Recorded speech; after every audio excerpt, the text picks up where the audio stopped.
कभी कुछ फ़ायदा तो हुआ नहीं है आकर। खैर छोड़ो, हमें यहाँ जिनसे मिलना था वो कहाँ है? मैंने सुना है वो बहुत से लोगों का मुस्तकबिल बता देते हैं। मैं अपना मुस्तकबिल जानने थोड़ी आई हूँ यहाँ पर, मैं तो अपना बस हाल दुरुस्त करने आई। अजीब लड़की हो तुम, अपना हाल कैसे दुरुस्त करोगे जब अपने मुस्तकबिल के बारे में कुछ नहीं बोला? पागल हो तुम, बल्कि पागल नहीं बहुत तेज हो तुम। हर जुमरात एक शहजादी के लिए मन्नत मांगती हो। हैदराबाद का ऐसा कौन सा मज़ार नहीं जिसपे तुम नहीं गई हो?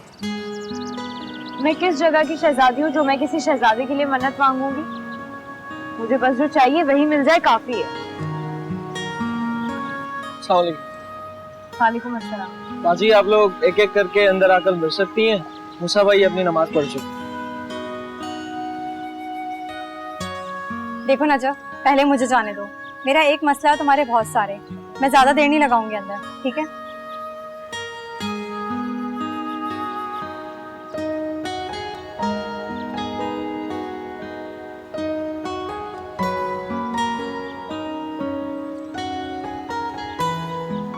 नजर, क्या हुआ, तुम इतनी परेशान क्यों लग रही हो? क्योंकि उन्होंने मुझसे बात करने को इनकार कर दिया। उन्होंने कहा यहाँ जिसको बुलाया गया वही आए। मेरा यहाँ ना तो जाया हो गया। बुलाया? मुझे तो किसी ने नहीं बुलाया, मैं तो खुद यहाँ पहली दफा आई हूँ। अच्छा तुम यहीं रुको, मैं आती हूँ।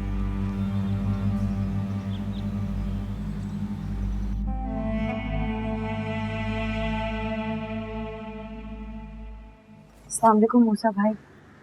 वालेकुम अस्सलाम। मेरा नाम नजफ है। तुम्हारी रूह की तरह तुम्हारा नाम भी बड़ा खूबसूरत है। काश किस्मत भी होती। परेशान क्यों होती हो बेटा, किस्मत भी बहुत अच्छी है तुम्हारी। फिर पता नहीं क्यों मुझे हर दिन एक नई मुश्किल का सामना करना पड़ता है। इतना कुछ देखने के बाद तो तुम्हें आदत हो जानी चाहिए ना। आदत तो हो चुकी है सजा भुगतने की, लेकिन अजीब बात यह है कि जब मैं अपना जुर्म तलाश करने की कोशिश करती हूँ तब मुझे कुछ याद नहीं आता। हम लोग जिसे सजा समझते हैं वो हमारा इम्तहान भी हो सकता है। ईमान वाले लोग अपनी जुबान पर शिकायत नहीं लाते बल्कि अकीदा और भरोसा रखते।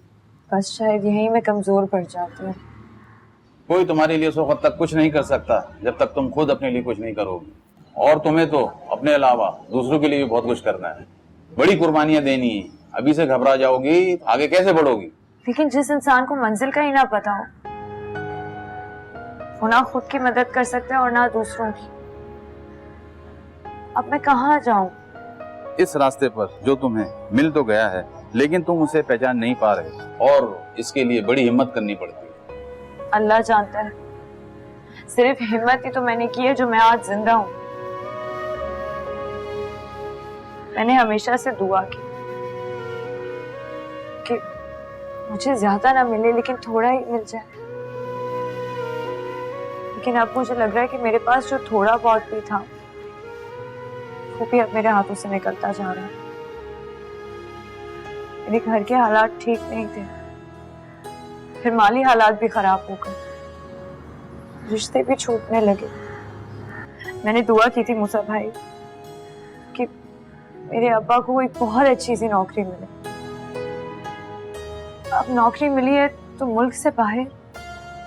जिसकी किस्मत में जहाँ जाना लिखा होगा वो तो जाकर रहेगा, बस तुम्हें सब्र करना होगा। सब्र तो मैं तब करूँ ना जब मेरे हालात भी सब्र करें। मुझे रुक कर कुछ सोचने का, कुछ फैसला करने का मौका ही नहीं मिलता। सब इस दुनिया में अकेले आते हैं अकेले चले जाते हैं, बस बीच का वक्त गुजारना मुश्किल समझते हैं क्योंकि हम दुनियावी चीजों में फंस चुके हैं। अब दुनिया है, क्या कर सकते हैं, इसी में ही रहना है। यहाँ पर इंसानों ने सब कुछ इतना मुश्किल बना दिया है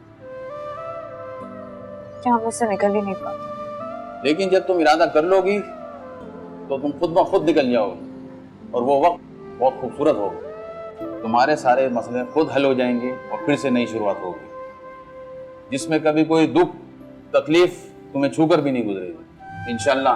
बस अल्लाह पर भरोसा करो। बहुत बहुत शुक्रिया मुझे।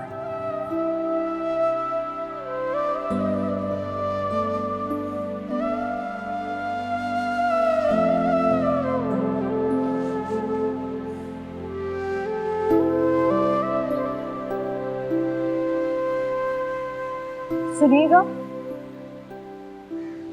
बाजी वो आपकी दोस्त तो यहाँ से बहुत गुस्से में निकली, कह रही थी आपसे कह दूं कि आप अकेले आ जाइएगा। अच्छा ठीक है।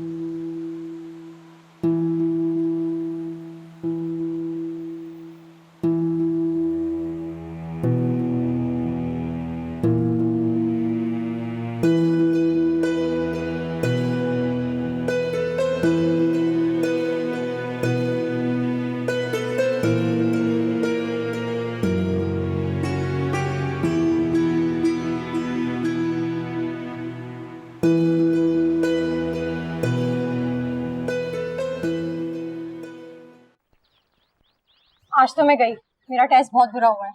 मेरा भी। लगता है पूरी क्लास ही फेल होने वाली है, और इस बार तो नजफ को भी पास होने का मौका नहीं मिल सका। शुक्र ये है नजफ आज कॉलेज नहीं आई, वरना हमेशा की तरह वो पास हो जाती और टीचर हमें बेइज्जत करते हैं। ये कहो ना कि आने वाली बला टल गई।